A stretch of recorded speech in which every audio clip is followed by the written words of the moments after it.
it's very difficult. If you want to stop people being put in hotels in Lancashire, for example, which you do, how do you stop that? Because it's the Home Office that makes that decision, and you don't really have the powers not to have them, do you? Well, Lancashire County Council does work with the Home Office, but it's the language that's used. It's everything, such as forced migration, is how they describe people arriving on boats. And these people have made a choice to come on those boats.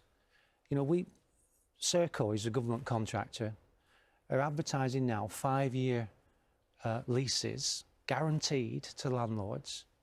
And what's that going to do? It's going to make some landlords ask British families to leave, to put migrants into houses. This is appalling. This is absolutely wrong. You might have a young family that's out on the street sofa surfing, and this is government money. You heard Zia Youssef there coming out and saying that children are being taught that they should hate their country. I mean, name me a school where children are being taught that they should hate this country.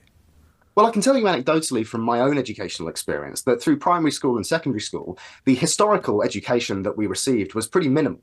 And it basically covered Henry VIII and it covered World War II. That's my prevailing memory. And the way that was taught was that Henry VIII was an embodiment of pre-World War II Britain, a kind of tyrannical mad king who was, you know, killing everyone, killing all his wives and all the rest of it. And then when World War II happened, modern Britain is born. Sorry, Ben? That's all true. I mean, he did kill 3 of his wives. But Henry VIII is an extreme example of a bad king, when actually there have been many more good kings throughout British history, like Alfred the Great, for example. But I mean, this is with respect, this is flimsy stuff. Well, okay, I'll give you a stronger example. But no, hold on. We cannot say that because children are learning in schools about Henry VIII, that's on par with, as Zia Youssef puts it, being taught they should hate their country.